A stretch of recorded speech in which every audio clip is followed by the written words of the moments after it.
Welcome back to Stephen A. Smith Show. Today's fan tweets are brought to you by our newest sponsor, SeatGeek.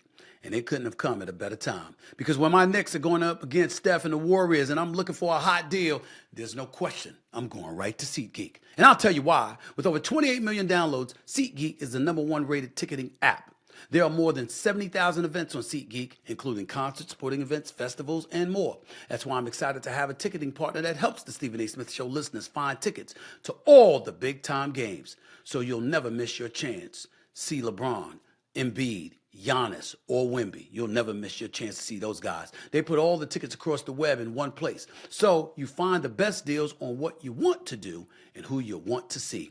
Go now and download the SeatGeek app and use my code SAS for $20 off tickets at SeatGeek. That's right, you heard me. $20 off your first purchase with promo code SAS. Make sure you click the link in the description to download the app. Now, let's read some of your fan tweets right here. Okay, let's get right to it, please.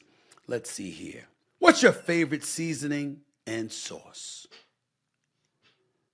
Who knows? I mean, shoot. Paprika, I love paprika, no doubt about that. And believe it or not, when I eat my steak, I love Béarnaise sauce. I do. Those are the answers to my question. Sean, at Coach Sean Bell writes, who's the most disrespected athlete who is currently playing their respective sport? Disrespected. I'd have to say, of all the disrespected athletes I can point to,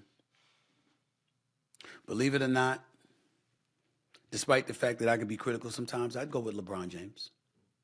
I mean, when you're a four-time champion, four-time league MVP, you're playing in your 21st season, age 39 years of age, you're about to eclipse 40,000 points for your career. You're the all-time leading scorer in NBA history with the accolades that you've achieved. Surefire, first ballot Hall of Fame, and not a single vote should be against him. The level of appreciation we should have for him and his greatness, we don't give him enough credit.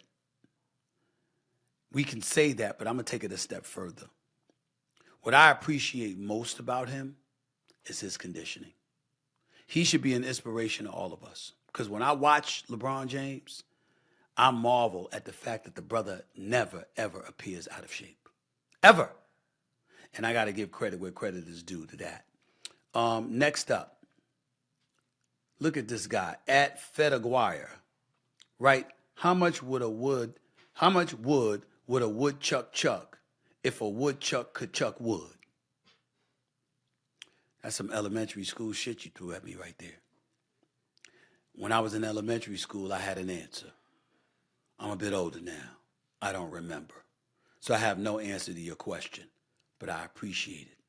I do. Last but not least, at Butt Crack Sports.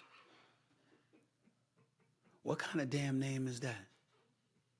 Butt Crack Sports? To my producers, make sure this is the last time I get a question from this site, this whoever the hell this person is. This is ridiculous. Put the tinfoil hat on for a second. What conspiracy theories do you believe? I believe aliens really exist on the planet Earth. I don't think it's an accident that Independence Day was out. I don't think like that. I don't think that as human beings on the planet Earth, we're the only species in this universe. I don't believe in that. I ain't gonna lie to you. I wouldn't put it past it. I mean, I'm not gonna say I walk around thinking about it. Oh my Lord, I'm fearful of it. You remember that movie They Live that starred Roddy Piper? And remember when you had to put on these glasses, and if you put on the glasses, you could see certain people who were aliens and certain people who were not? Remember that? I think about movies like that. I think about movies like Independence Day. I think about movies like Men in Black, 1 and 2 specifically, with Tommy Lee Jones and Will Smith. You know, I think Will Smith was in the third one as well. I'm just saying, I think about stuff like that. I would tell you that stuff to me is not far-fetched. I don't think about it much. I ain't walking around panicking or anything like that. I just think that when we're talking about inspecting the moon and walking on the moon and going to Mars and all of this other, for us to think that we're the only creatures in the universe is just, it's it's ignorant. I do believe. And what is the definition of an alien? Somebody that's not from here. You see what I'm saying? So for me, is every species something that was made to be on Earth? Not necessarily. Not necessarily.